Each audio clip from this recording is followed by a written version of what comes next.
여러분의 아침을 함께합니다. 94.5MHz YTN 뉴스 FM 신율의 출발 새아침.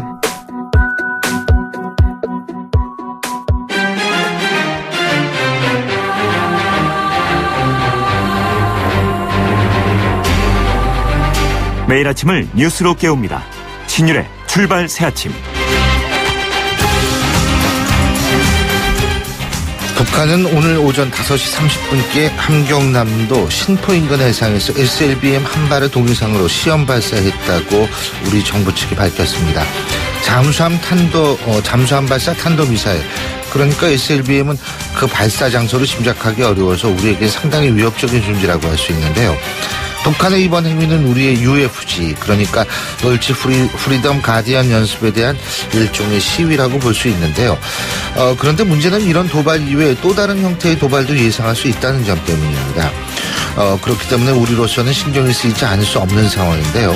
어쨌든 도발이라는 용어는 언제 어디서 우리의 취약점을 공격할지 모른다는 의미를 내포하고 있기 때문에 우리의 지속적인 관심과 긴장이 필요하다는 생각입니다. 신율의 출발 새 아침, 오늘 순서 시작합니다.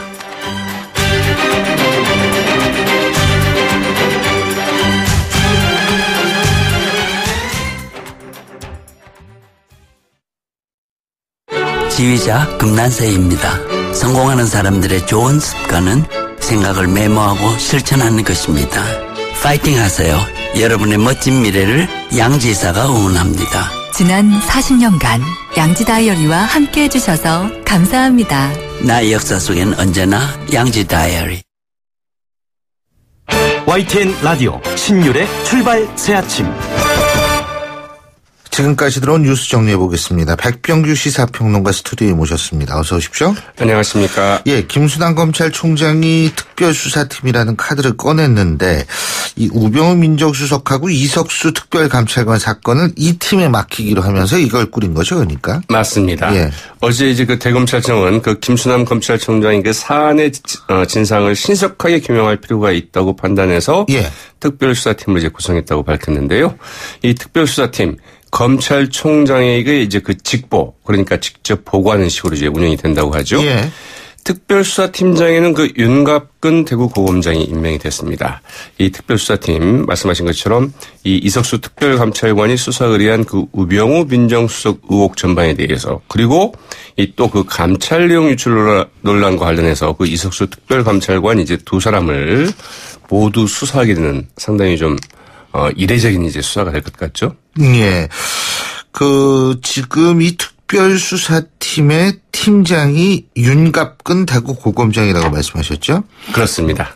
근데 일각에서는 우병우 민정수석과 사법연수원 동기다, 이런 얘기가 있더라고요. 네, 거기에다가 이제 그 뒤로도 계속 그 선발을 맞춰온 그 우병우 사람 아니냐? 이제 이런 지적까지도 나오고 있는데요. 윤곽근 그 대구고검장은 그 사법연수원 그 19기 그 동기입니다. 그래서 과연 이제 그 제대로 그 우병우 수석을 수사할 수 있겠느냐, 이런 예. 의문도 좀 제기가 되고 있는데요. 게다가 그 정윤의 그 문건 유출 사건인데 이 우병우 민정수석과 그 호흡을 좀 맞춘 바 있다고 하죠. 또 그 지난해 그 12월 이제 그 대구고검장으로 승진을 했는데 이때 역시 이제 그 인사검증을 그 우병우 민정수석이 하지 않았겠습니까? 그래서 이제 그 역시 이제 그 같은 동기인데다가 이 우병우 민정수석을 덕을 좀 본 것이다. 뭐 이제 이런 평가도 나오고 있기 때문에 제대로 그 수사할 수 있겠느냐, 이제 이런 의문이 제기되고 있는데, 그러나 그 대검 관계자 이 우수석과 같이 근무한 인연이나 학연, 지연을 따지자면 검찰의 수사를 할 사람이 없다, 이렇게 말하기도 했다고 하죠. 예. 무엇보다도 이제 그 검찰총장의 수사 의지가 과연 어느 정도인지, 어디에 있는지가 굉장히 중요할 것 같다, 이제 이런 분석도 나오고 있습니다. 이제 윤곽근 대구고검장은 성균관대를 그렇죠. 나온 걸로 알고 있고요. 그다음에 이제 우병우 수석은 이제 서울대를 나왔죠. 네. 그러니까 이제 학연은 안 겹치고, 두 번째는 뭐냐면 과거에 이 둘이 라이벌이었었다는 겁니다. 네. 네. 그래서 실제로 그런 측면에서 특히 고검장 승진 때 이제 한번 이분은 안 되고 뭐 이랬던 적이 있는 모양이에요. 그래서 아마 그런 과거로 봤을 때는 뭐 객관적으로 수사를 잘할 것이다라는 얘기도 나오는데 어쨌든 두고 봐야 되겠죠. 그렇죠. 그리고 어제 저희가 얘기했었죠. 이석수 특별감찰관이 누군가를 고발했다. 예? 근데 그 누군가가 나왔어요. 네, 박근영 씨죠. 박근혜 네, 그렇죠. 대통령 동생. 어제 이제 그 이석수 그 특별감찰관이 그 우병우 그 민정수석 이외에도 그 차관급 인사, 고위 인사 2명에 대한 그 감찰을 실시하고 있다. 예. 이런 거 이제 중앙일보 보도 소개해드리지 않았습니까? 예. 이와 관련해서 그 정연국 청와대 대변인이 어제 오전에 그 사실은 그 사실이 아니다. 이렇게 이제 부인한 바 있습니다. 예. 특히 이제 그중 한 건에 대해서 이미 고발했다는 보도 내용에 대해서는 이 부분은 분명 사실이 아니다. 이렇게 확실하게 이제 부인하기도 했거든요. 그러나 이제 그게 말하자면 이 차관급 인사가 아니다. 이제 이런 아니다. 부인이었던 것이고요. 동생이었다. 네. 그리고 알고 보니까 이석수 그 특별감찰관 이 고발 이미 그 한 달 전에 이 박 대통령의 동생인 그 박근영 전 그 유영재단 이사장을 이제 그 사기 혐의로 검찰에 그 이제 고발한 것으로 확인이 됐죠. 네. 그 지난달 21일 이제 고발을 했는데요. 그 박근영 전 이사장과 그의 지인을 사기 혐의로 이제 고발을 했습니다. 이석수 특별감찰관 또 그 정은호 전 그 네이처 리퍼블릭 대표 사건의 그 핵심 브로커이죠. 이미 씨와 관련된 전직 그 청와대 수석에 대해서도 현재 내사를 이제 진행 중인 것으로 이렇게 알려지고 있습니다. 예. 자, 더불어민주당 대표 경선 출마 후보들 어제 TV 토론을 가졌는데 상당히 날선 공방을 벌였다고는 하는데 아마 어제 TV 토론했어? 라고 생각하시는 분도 있을 겁니다. 네. 어제 이제 그 MBC 100분 토론이었죠. 근데 주로 이제 그 상대방의 그 약점을 좀 파고드는 이런 좀 양상을 좀 보이기도 했는데요. 먼저 그 추미애 후보가 이제 그 이종걸 후보에게 그 포문을 열었습니다. 내년도 그 최저임금이 얼마냐? 물어보니까 이제 답변을 제대로 못 했다고 하죠. 그러니까 이제 또 지금 버스 한 번 타면 얼마네요? 이거하고 똑같은 거죠. 네. 삼겹살 1kg가 얼마입니까? 그러니까 이거하고 그 똑같은 최저임금도 못 받는 노동자가 또 얼마나 되는 줄 아느냐. 이제 이렇게 이제 되물었다고 하는데 그러자 답변을 이제 그 제대로 못 했다고 하죠. 이 추미애 후보 또 그 호남 대표론을 그 앞세우고 있는 그 김상곤 후보에게는 이 호남에서 그 더민주의 그 지지율이 국민의당을 앞서고 있다는 점을 들어서 이 호남 대표론 이렇게 이야기하는 것들이 그 좀 패배주의 아니냐 이렇게 좀 맹공을 퍼부었다고 하는데요. 이에 대해서 이제 이종걸 후보, 이 추미애 후보가 그 2009년 그 국회 그 환경노동위원회 그 위원장을 맡았던 때가 있습니다. 예. 이때 이제 그 노동법 날치기를 언급하면서 이 노동자들한테 그 사과해야 되지 않느냐 이렇게 이제 반박을 했고요. 또 이제 그 김상곤 후보에 대해서는 현재 그 당 혁신안에 따른 그 최고위원 그 선출 방식으로 결국은 이 특정 계파 쏠림 현상이 더욱더 심하게 됐는데 네. 이거 문제 아니냐 이렇게 이제 책임을 추궁을 했다고 그러죠. 그러자 이제 그 김상곤 후보는 이 연대 불가능으로 과연 그 내년 대선이 가능하겠느냐 이러면서 그 추미애 후보를 이제 겨냥을 했고요. 예. 또 그 이종걸 후보는 그 이제 그 제3지대론을 펴고 있는데 실현 가능성, 즉 그 성공 가능성이 좀 별로 없다. 모두 함께 가면서 그 열심히 통합하는 당 모습이 돼야 된다. 이렇게 이제 공방을 벌였다고 하죠. 근데 그런 얘기 안 나오죠. 그 더불어민주당 그 시도당 위원장 선거에서 친노 친문 세력들이 대거 등장하게 됐다. 네, 이제 그 이종걸 후보가 이제 그 김상곤 후보를 이제 대상으로 해서 이제 그 이야기를 하면서 당신이 만든 그 당 혁신안이라는 게 혁신은커녕 이제 그 거꾸로 하고 있는데 거기에 대해서 어떻게 생각을 하느냐 이렇게 이제 물었다고 하죠. 그 부분이 핵심인 것 같아가지고 그 말이 안 나왔나 해가지고. 맞습니다. 이 국민의당이 좀 간단하게만 얘기하죠. 이 막말이 오갔다 그러는데 무슨 얘기입니까? 네, 홍종호 의원이 어제 그 의총에서 그 박지원 비대위원장에게 그 원맨쇼 그만하십시오 이렇게 소리를 치자 박지원 비대위원장이 야 XX 너 그만해 이제 이렇게 얘기를 했다고 그러죠. 나이 차이가 좀 있으니까. 근데 황종호 의원도 60 넘으셨는데. 맞습니다. 당 예원 확장 방법을 놓고 이제 언쟁을 벌인다가 이런 이야기 나오겠는데 함께 논의해야 되는 것 아니냐. 이제 황종호 의원 이렇게 얘기를 하자 박 위원장 원내 대책회의도 잘 안 나오면서 무슨 논의냐. 5년간 내부에 그 총질만 하고 박근혜 정부에는 한마디도 못하고 있지 않느냐. 이렇게 얘기를 하니까 이제 황종호 의원이 이제 발끈하면서 이렇게 문제를 하니까 박지원 의원 무슨 소리냐 이렇게 나왔다고 하죠. 그래도 아무리 나이가 들어도 또 나이가 위이신 분은 위이니까 오늘 말씀 여기까지 듣겠습니다. 고맙습니다. 네, 고맙습니다. 지금까지 백병규 시사평론가였습니다.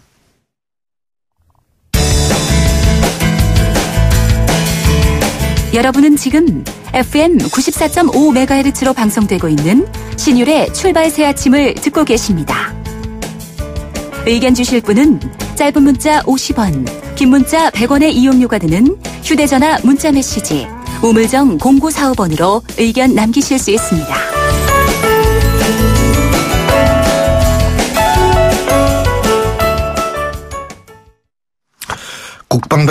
국방부가 사드 배치 결정 40일 만에 성주군의 이 성산포대가 아닌 제3 후보지 검토에 들어갔죠. 알려지기로는 성주의 롯데의 스카이힐 골프장이 유력하다는 얘기가 나오는데 어쨌든 지금 이제는 김천 지역 주민들이 좀 반발한다고 하는데요. 자, 김천을 지역구로 두고 있는 의원 연결해서 입장 들어보겠습니다. 새누리당 이철우 의원 연결합니다. 의원님 안녕하십니까? 예, 안녕하십니까. 이철우 의원입니다. 예. 지금 이 제3의 후보지가 김천 지역과 인접해 있다? 맞습니까? 땅은 성주 땅인데 예. 우리 김천 담장에 김천을 보고 이제 설치가 되는 거죠.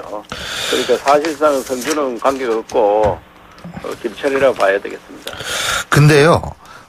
지금 이 사드 배치한다는 스카이힐 골프장이요. 그쪽에서 지금 가장 좀 반발이 심한 데가 김천 혁신도시죠. 그죠? 혁신도시하고 바로 붙은 그 농소면이라고 있습니다. 근데 그게 7km가 떨어져 있더라고요. 제가 지도를 보니까. 혁신도시는 중심부까지 처음 입구가 7km고 예.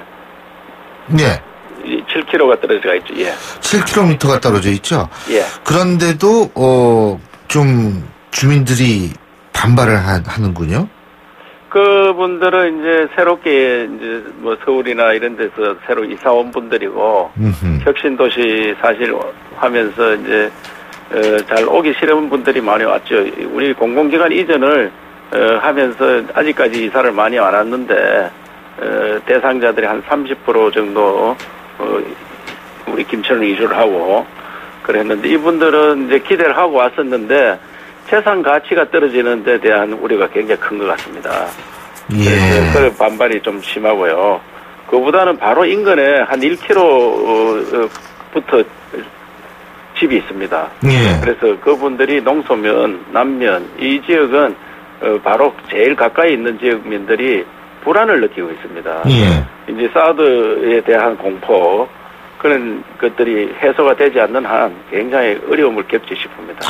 근데 얼마 전에 국방부 관계자들하고 국방부 출입 기자단이 괌까지 가서 괌에서 3km 그러니까 괌에 미군 기지 가서 사드에서 3km 떨어진 바로 훈련장 거기에서 전자파를 재지 않았습니까? 그런데도 그러한 것들을 어떻게 받아들이지 않는 분위기입니까? 어떤 분위기입니까? 예, 그래서 그걸 아는 분들은 사드에 대한 전자파 사실 영향이 없다 이렇게 이제 이해를 많이 하시는데 그게 아니라고 자꾸 이제 제가 볼 때는 괴담인데 그런 거를 많이 돌고 있어요. 3.6km 이내는 사람도 식물도 살 수 없다. 5.5km는 비행을 금지하는 조항이 있잖아요. 그러니까 그 비행기는 민감하기 때문에 우리가 비행기를 타면은 휴대폰도 끄락하잖아요. 그만큼 비행기는 전자파에 민감하기 때문에 5.5km 되면은 비행기가 다닐 수 있는 10km, 지상 10km의 우리 전자 쏘는 기거든요. 전자파를 레이더가 쏘는 거거든요. 그래서 비행기가 충돌할까 싶어서 민감하기 때문에 못 가고 하는데 그 소문은 또 5.5km 이내는 벌도 못 산다. 날아다니는 벌도 못 산다. 또 이런 이야기들이 많이 있어서 그 지역은 사막화된다. 그러니까 실제로 사는 주민들은 불안감을 느낄 수밖에 없습니다. 근데 이제 그런 거는 괴담. 정부에서 아무리 현장에 가서 전자파가 나오지 않는다 이런 실험을 해도 사드에 대한 지난번 강우병처럼 그런 공포감들이 있기 때문에 그 지역민들을 만나면 순수한 우리 농민들이거든요. 그분들이 진심으로 걱정을 하고 있는 거 보면 마음이 매우 안타깝습니다. 그래서 우리 이철우 의원께서는 어떤 입장이십니까? 저는 이제 국회 정보위원장으로서 사드 배치는 당연하다. 북한이 오늘도 SLBM 실험을 했듯이 핵과 미사일 능력이 상당한 수준에 와 있습니다. 그런데 우리가 방어하지 않고 있는 거는 앉아서 죽겠다는 소리가 똑같잖아요. 그래서 방어하는 체제를 갖는 것은 당연한데, 그러나 우리 주민들이 이렇게 불안을 느끼고 있기 때문에 이 불안감을 해소하고 난 다음에 배치 지역을 발표해라. 처음에 저들이 그렇게 발표했었어요. 대구 경북 의원들이. 그런데 마치 언론에서는 우리가 사드 배치 반대처럼 나갔지만은, 지금 사드 배치 자체는 나라를 지키는 국가 안보에 굉장히 중요한 역할을 할 수 있는 겁니다. 예. 그래서 저는 어제 이런 이야기를 했습니다. 사드라는 이런 중요한 국가 기밀에 해당하는 무기를 배치하는 데 있어서 어떻게 이렇게 공개적으로 위치를 다 까발리고 하느냐. 북한 정찰국 할 일도 없게 만들어 놓느냐. 예. 이것은 정부에서 잘못하는 거다. 국방정책이 우리가 많은 미사일이 지금 우리나라에도 배치가 되어 있습니다. 예. 레이더가 이보다 훨씬 출력이 큰 것도 배치가 되어 있습니다. 예. 그러나 그런 것들 배치할 때 공개하지 않았습니다. 어느 나라도 이런 특급 무기를 배치할 때 공개하는 나라는 없습니다. 우리가 북한에 많은 미사일이 1000기나 너무 지금 배치가 되어 있지만 일일이 다 알 수 없잖아요. 예. 중국도 우리나라를 위해서 겨냥해서 있는지, 일본은 어떻게 되어 있는지 그것을 알아내는 게 국가정보 역할이고 군의 정보입니다. 예. 그래서 저는 이걸 원점에서 재검토해라. 그래서 국가 기밀에 해당하는 특급 무기를 원칙대로 비공개 하에 배치를 하고 정말 피해가 있으면 지금 국민들이 이렇게 걱정하듯이 피해가 있으면 배치하면 안 된다. 그는 이런 생각을 갖고 있습니다. 근데 정부는 그러면 그걸 왜 공개했을까요?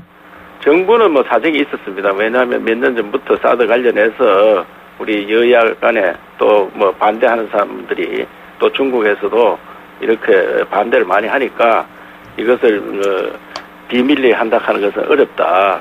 그래도 또 다른 문제거리를 낳는다. 이래서 공개를 한 것 같은데 매사 사드가 한 개 뭐 필요할지 더 필요할지 모르잖아요. 그럼 할 때마다 이렇게 지역민들을 불안하게 하는 이런 정책은 있을 수 없다고 생각합니다. 그러니까 이게, 실제로 지금 이철우 위원장님의 말씀을 종합해 보면, 이 괴담 같은 거는 사실이 아니기 때문에 비밀리에 어디 그냥 슬쩍 갖다 놔도, 예. 뭐, 주민들의 반발 같은 거는 없을 것이다. 이렇게 생각하시는 겁니까, 그러면? 전자파에 대한 이보다 훨씬 출력이 심한 것도 지금 우리나라에 배치가 되어 있거든요. 예. 그래도 거기에 사는 주민들은 모르고 잘 살고 있고 실제로 해가 없다 하는 게 증명이 거의 되고 있습니다. 예. 성산포대에도 지금 호크 미사일이 있는데 예. 거기도 레이더가 돌아가고 있습니다. 예. 그 40년 전에 배치를 해놨는데 예. 그 레이더와 이 사드 레이더가 어떤 차이가 있느냐 저희들이 이렇게 물었을 때 그걸 측정을 해보니까 지금 호크 미사일 그 자체 전자파나 이 전자파는 거의 비슷하다. 오히려 호크 미사일에서 더 많은 전자파가 나오더라. 이런 얘기거든요. 그러면은 위원장님께서 직접 지역주 주민들을 설득하실 수는 없는 건가요? 저도 많은 반대 대책에 나오는 위원장이나 이런 대표되는 인물들을 만나서 많은 예. 얘기를 합니다. 정부가 이렇게 하고 있는 게 믿어야 되는 거 아니냐. 예. 그러나 실제로 사는 주민들은 이런 안 좋은 소문들이 많이 다니니까 그걸 더 믿는 그래서 정부가 발표하는 거는 오히려 믿지 않는 이것을 어떻게 해소하느냐. 그래서 저는 그걸 안 좋은 여론이 다니는 불안감을 해소하고 난 다음에 제3 후보지를 발표해야 된다. 이렇게 강력히 주장하고 있습니다. 그리고요. 지금 예. 아까 말씀하신 대로 뭐 비밀리에 하는 것도 뭐 좋습니다만 지금 상황에서 이제 불가능한 거 아니겠어요? 현재는 거의 불가능하다고 할 수도 없죠. 왜? 우리 7곡 군에서 반발하니까 성주로 갔다. 성주에서 반발하니까 김천으로 갔다. 그러면 김천에서는 더 세게 반발하면 다른 데로 갈 거다. 이래가지고 만약에 이번에 배치가 불가능하게 되면은 예. 그 나라가 있을 수 없는 거 아니겠습니까? 그리고 그 지역 주민들이 정말 호국 의식이나 안보 의식이 강한 그런 지역 주민들입니다. 그분들이 내가 재산상 손해를 보고 그 지역이 피해가 있다는 그런 것 때문에 하는 거지 국가 안보에 대해서 반대하고 이런 건 문제는 아니거든요. 그 지역민들이. 그래서 계속 폭탄 돌리기 식으로 되는 것보다는 차라리 원점에서 재검토하겠다. 이래서 원칙대로 하는 게 맞지 싶다고 저는 어제도 강력히 주장했습니다. 근데 만약 지금 이런 상태에서 극비리에 어떤 지역에 사드를 갖다 놓으면 또 그거를 그게 알려지면 난리가 날 거 아닙니까? 그러니까 사드 자체가 해가 있으면 배치를 하면 안 되죠. 그런데 실질적으로 해가 없다는 국방부의 발표니까 어디 갖다 놔도 해가 없는 거 아닙니까? 그러나 단지 불안 심리, 공포심 이런 것들 때문에 모르고 있으면 공포가 없는 거 아니겠습니까? 그래서 저는 이 나라 안보도 지켜야 되고 국민 불안감도 없애야 되니까 그래서 그런 원점에서 재검토하는 게 좋겠다. 지금까지 우리가 패트리어트 미사일이라든지 그린파인 레이더든지 엄청 전자파가 많이 나오는 것들도 다 배치가 돼가 있습니다 지금. 그래도 국민이 그것 때문에 불안해서 못 살겠다는 그런 얘기는 없지 않습니까? 자, 그리고 한 가지만 더 여쭙겠습니다. 간단하게. 국회 정보위원장 맡고 계시니까 박근혜 대통령이 그 북한 체제를 겨냥해서 심각한 균열 죄점을 보이고 체제 동요 가능성이 커지고 있다.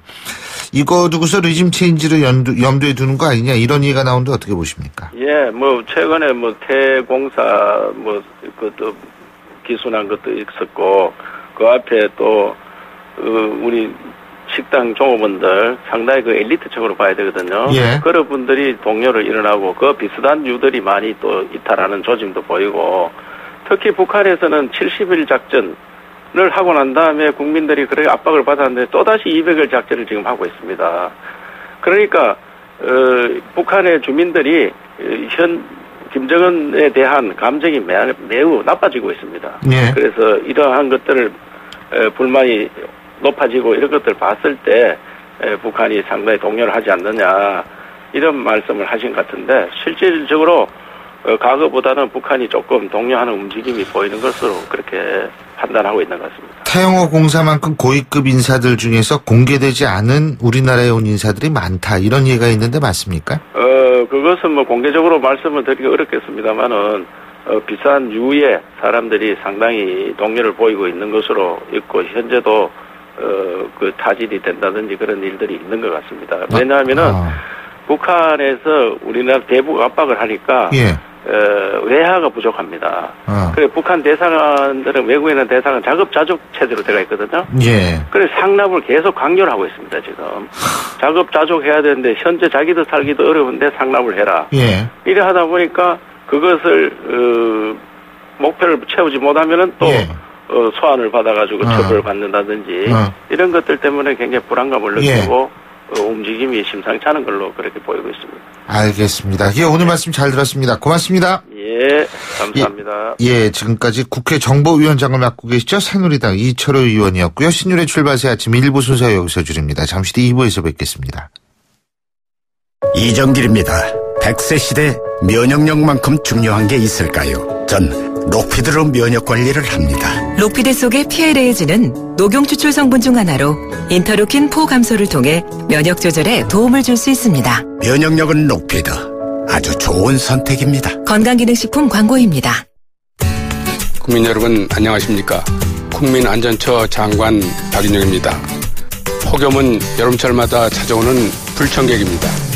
폭염으로부터 안전한 여름을 보내기 위해서는 라디오나 TV를 통해서 기상 상황을 수시로 확인해 주시고 폭염특보 발령 시에는 무리한 야외 활동이나 작업을 자제해 주시기 바랍니다.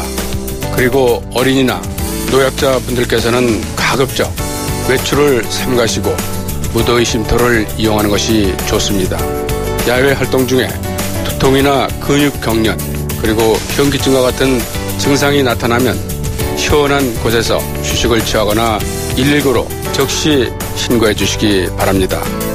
무더위 예방수칙을 잘 지켜서 안전한 여름을 보내시기 바랍니다. YTN 라디오 안전한 여름나기 캠페인 국민안전처와 함께합니다. 김 사장, 요즘 얼굴 폈는데 무슨 좋은 일 있나 봐. 요즘 든든한 후원자가 생겼거든. 그게 누군데?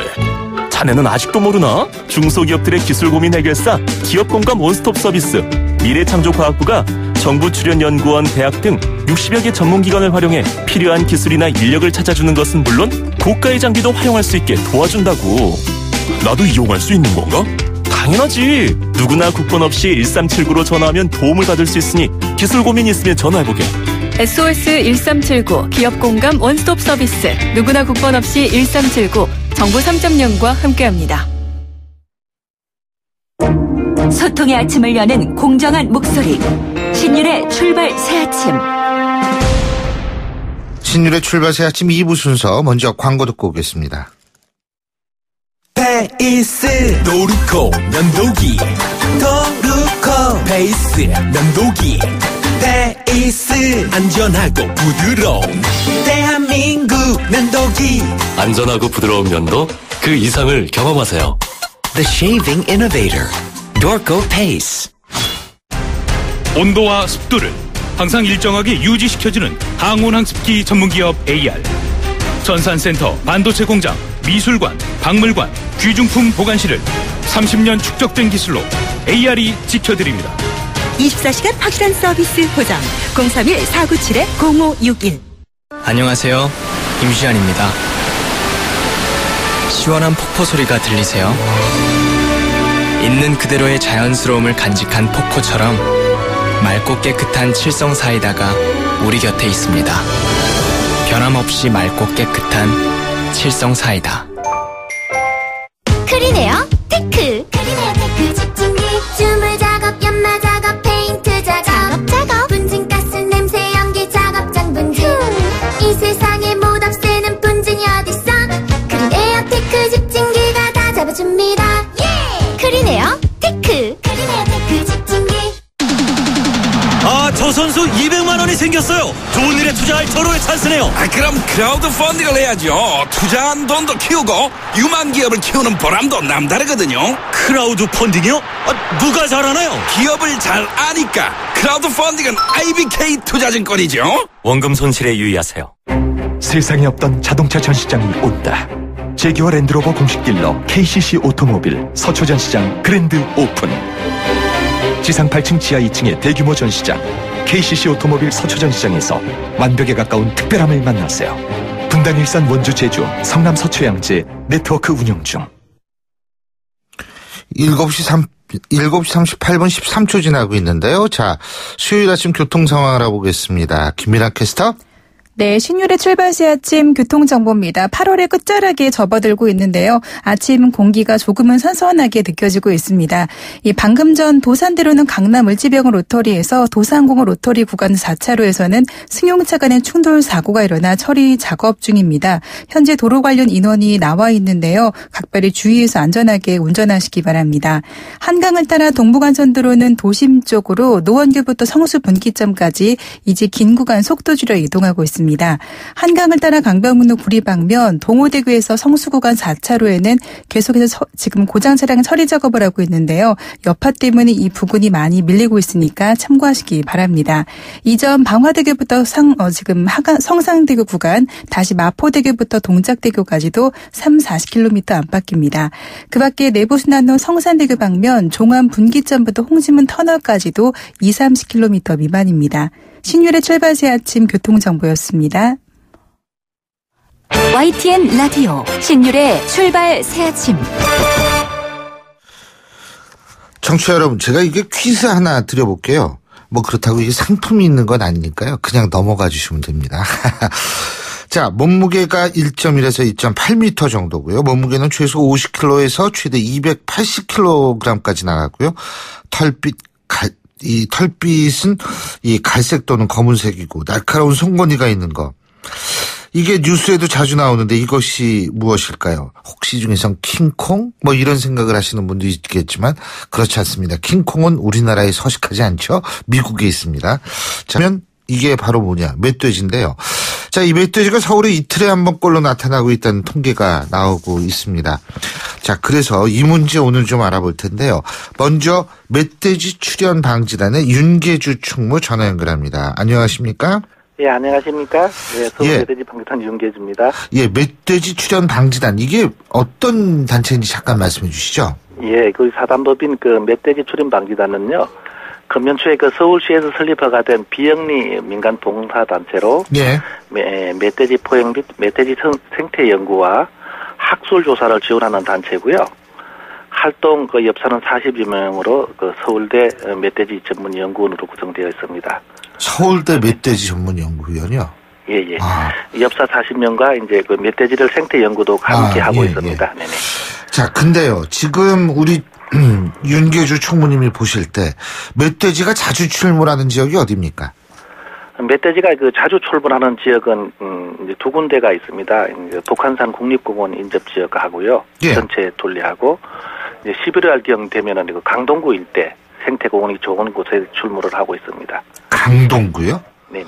생태공원에라는 게 이제 야산이라는 말씀이십니까? 예, 야산인데 이제 강동구 등 지역 특성상 생태 환경이 잘 조성돼 있고요. 아하. 또 이게 그 남한산성과 일자산이 쭉 연결돼 있어가지고 11월 달 정도 되면은 그 먹이를 먹으러 내려오고 있습니다. 근데 이제 그럼 멧돼지를 잡으실 때는 총을 사용하시죠? 엽사라고 아까 말씀하셨는데요, 그죠? 예, 그렇습니다. 예, 근데 좀 위험하실 수도 있을 것 같은데 말이에요. 그렇습니다. 그래서 서울은 인구 밀집 지역이고 해서 가급적이면 저들은 총기를 사용을 자제하고 있습니다. 그러면은 뭐 포획틀 같은 거를 이제 사용하신다 이런 말씀이신가요? 예, 이제 예비적으로 이제 포획틀을 사용하고 있고요. 그건 예비적인 방법밖에 안 되고요. 실질적으로는 총을 쏘지 않고 엽견은 80마리를 저들이 기르고 있습니다. 다 훈련된. 일단은 엽견이 멧돼지가 나타나면 제압을 하고. 그다음에 안전하게 제압된 상태에서 이제 포획을 하는 방법을 사용하고 있습니다. 주로 이 멧돼지가 민가로 내려오니까 더군다나 그래야겠죠, 그죠? 네, 그렇습니다. 근데 멧돼지들이 이렇게 민가에 내려오는 게 먹이가 없어서 그런 건가요? 이제 민가로 내려오는 게 그 먹이를 없다고 그렇게 얘기도 할 수 있겠지만 실질적으로 그 생태 이제 생태계 개체수가 개체수가 많습니다. 엄청나게 많다 보니까 이제 생태계에 밀린다든지 그다음에 먹이 사슬에 밀리다든지 해서 민가로 아주 위험을 무릅쓰고 내려오는 겁니다. 네. 근데 이게 사실 그 멧돼지가 사람을 공격하는 경우도 있죠. 그러니까 예를 들어 민가에 내려와가지고. 그렇습니다. 근데 그건 이제 흥분 상태에서 공격하는 거겠죠. 예, 일반적으로 사실은 멧돼지가 사람을 굉장히 겁내합니다. 그래요? 네네. 멧돼지가 이제 자기 새끼가 딸렸다든지, 아니면은 이제 흥분된 상태, 뭐 엽견이라든지 아니면은 엽사라든지 또 다른 개체수한테 이렇게 쫓기고 있을 때는 움직이는 물체 뭐든지 자기가 방어 수단으로서 사람을 공격하는 경우가 종종 있습니다. 예. 근데 지금 현장에서 이렇게 일하시는데 바라는 점이 있으시다면 어떤 거 있으세요? 이제 저들이 이제 뭐 멧돼지 방지단은 사실 순수 민간 단체로 이게 이제 멧돼지 잡는 거는 그 본능적인 그런 제약을 굉장히 많이 받습니다. 그렇기 때문에 이제 국립공원을 들어가야 되고 지자체의 협조를 받아야 되고 이런 부분이 굉장히 좀 어렵습니다. 그래서 서울시에서 이제 멧돼지 이거를 방지를 해서 굉장히 노력을 하고 있는데 정작 또 지자체나 국립공원한테 공조가 조금 부족하다 보니까 멧돼지를 앞에 보고도 이렇게 놓치는 경우도 황황했고 이렇습니다. 그래서 공조만 원활하면은 사실은 멧돼지 문제 저들 그 방지단에서 해결할 수 있을 거라고 생각이 됩니다. 예. 공조 중요하죠. 알겠습니다. 멧돼지 발견하면 어디로 신고하면 돼요? 멧돼지를 이렇게 나타나면 일단 119에 신고하시고요. 우리 서울 멧돼지 출현 방지단 010-522-5741로 연락을 주시면은 20분 내에 저들이 출동을 하고 있습니다. 010-522요? 예, 010-522-5741. 여기 아니, 010-522에 5741번. 5222에 5522요? 예. 010-5522-5741에 연락하면, 곧바로 출탕을 하신다. 알겠습니다. 어쨌든 수고 많이 해주십시오. 고맙습니다. 예, 고맙습니다. 네. 예, 지금까지 멧돼지 출현 방지단의 윤계주 총무였고요. 자, 계속해서 이번엔 멧돼지 연구하시는 분 만나보겠습니다. 자, 국립생물자원관의 한상훈 박사 전화 연결합니다. 한 박사님 안녕하십니까? 네, 안녕하세요. 지금 북한산 둘레 그리고 강동구에 멧돼지 많이 출현한다. 지금 우리 윤계주 총무께서 이런 말씀 해주셨는데 지금 서울에 멧돼지가 얼마나 살고 있다고 파악이 되고 있습니까? 네, 저희가 90개소의 카메라를 설치해서 지금 촬영을 해서 개체수를 파악하고 있는데 한 250마리 내외에 있는 것으로 파악되고 있습니다. 250마리요? 그럼 이게 많이 늘어난 숫자입니까? 아니면 원래 이 정도 있었습니까? 멧돼지가 서울에 출현하기 시작한 건 한 10년 가까이 되는데요. 제가 2012년부터 조사한 결과는 거의 개체 수는 크게 변동은 없습니다. 다만 겨울철에 한 100여 마리 정도이다가 5월달부터 번식을 하면서 약 200에서 250마리로 증가하는데 멧돼지는 그 어린 새끼들이 1년에 그 자연사는 비율이 높습니다. 한 50% 이상이 거의 이제 죽기 때문에 개체수는 거의 변함이 없는데 사람들이 이제 점점 그 멧돼지를 목격한다든지 사회적 문제가 되다 보니까 관심을 많이 가지니까 그러면은 멧돼지가 늘어난 것처럼 이렇게 인식하고 있는 것 같습니다. 예전부터 멧돼지는 그렇게 민가에 내려오고 그랬나요? 네, 사실 그 돌에 갖고 있는 그런 그 한계가 자연적인 한계가 있기 때문에 멧돼지들이 도심에 자주 출현하고 있는데 그동안 사람들이 잘 몰랐던 거죠. 근데 이 멧돼지 만나면 어떻게 해야 돼요? 멧돼지는 곰을 만나면 죽은 척하라고 그러잖아요. 멧돼지 만나도 죽은 척하면 됩니까? 어떻게 해야 돼요? 그건 아니고요. 그럼 이제 공격을 하는 경우에 있어서 이제 방어하는데 전혀 방어할 수 있는 수단이 없기 때문에 저건 차하면 이제 뭐 곰뿐만 아니라 호랑이도 이제 거들 때 보지 않고 간다는 그런 과거부터 속설이 있는데 그것도 어느 정도 일리가 있는 말입니다. 멧돼지의 경우에는 이제 초식 동물이고 초식동물이에요? 많아서 사람을 보면 먼저 달아나는 경우가 일반적입니다. 멧돼지가 저 초식동물입니까? 예. 그렇군요. 좀 몰랐어요. 전 잡식인 줄 알았는데. 잡식이라고 하기도 하지만 사실은 이제 초식을 주로 하고 그다음에 이제 지렁이라든지 곰뱅이라든지 동물성을 이제 좀 즐겨 먹는 그런 것들이 있긴 있는데 기본적으로는 초식 동물입니다. 그래서 이제 만나면은요. 초식 동물이기 때문에. 네, 일반적으로 이제 멧돼지하고 사람이 만나면 멧돼지가 먼저 놀라서 달아나는 경우가 거의 뭐 100건이 있으면 99건은 그렇고요. 그다음에 이제 멧돼지가 흥분했다든지 혹은 또 어떤 원인이 어려가지고 사람에게 이제 접근한다든지 다가오는 경우에는 아무래도 사람에게 이제 사람이 공격을 받으면 이제 크게 부상을 당할 수가 있으니까 몸을 안전하게 피할 수 있는 좀 높은 곳을 올라가서 몸을 피신하는 게 제일 좋고요. 높은 곳을요? 그러니까 나무라든지 혹은 또 뭐 담벼락이라든지 이렇게 몸을 갖다가 멧돼지가 공격을 하지 못하는 그런 안전한 곳으로 이제 몸을 피신하는 게 제일 좋습니다. 근데 저 멧돼지 빨리 뛰죠? 상당히 빠르죠. 사람보다 빠르죠? 그러죠. 그렇습니다. 그러니까 도망가면은 결국 멧돼지한테는 잡히겠네요. 멧돼지가 아주 뭐 호랑이와 같이 우리 인간을 갖다가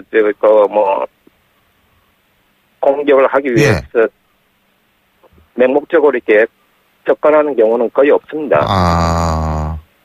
그러니까 결국 멧돼지를 만났을 때는 침착하게 일단은 노려보고요. 네네. 일단 노려봤다가 얘가 조금 이상하면 높은 데로 뛰어 올라갈 수밖에 없다. 그거는 이제 공격을 받을 경우인데 공격을 받는 경우는 1년에 지금 사건 사고를 보셔도 아시겠지만 전국에 지금 북한산만 하더라도 1000만 명 이상이 지금 북한산을 통산하고 계시고 멧돼지가 한 250여 마리가 있지만은 나중에서 정상객과 멧돼지가 마주하는 경우는 1년에 10건 채 목격이 안 되고 있습니다. 그래서 그리고 또 사고도 거의 없고요. 그래서 이거 소리 지르면 더 안 좋죠, 그죠? 그렇죠. 필요하게 소리 지르는 거는 이거는 모든 동물한테 흥분시키는 것 같더라고요. 그런데 상대에게 이제 여기 사람이 있다는 걸 알려줘서 그 동물이 그걸 느껴가지고 도망갈 수 있도록 하는 것도 이제 하나의 안전한 방법인데. 알겠습니다. 멧돼지가 개나 이런 다른 동물들의 소리에는 그렇게 민감하지 않지만 사람의 소리에는 대단히 민감합니다. 그러니까 이제 그리고 그런 것도 특히 북한산 주변에 살고 있는 멧돼지들은 이제 사람들하고 어쩔 수 없이 공존하고 있기 때문에 사람의 소리에 대단히 민감하고 사람 소리가 들리면 일반적으로 달아납니다. 그건 저희가 촬영한 카메라에도 그런 경우가 자주 이렇게 관찰이 되고 있습니다. 잘 알겠습니다. 어쨌든 이 멧돼지 때문에 참 여러 가지로 걱정하시는 분들도 많은데 오늘 도움이 되셨길 바라겠습니다. 오늘 말씀 잘 들었습니다. 고맙습니다. 감사합니다. 지금까지 국립생물자원관 한상훈 박사였고요. 신율의 출발새 아침 2부 순서 여기서 줄입니다. 전 8시 10분 3부에서 뵙겠습니다.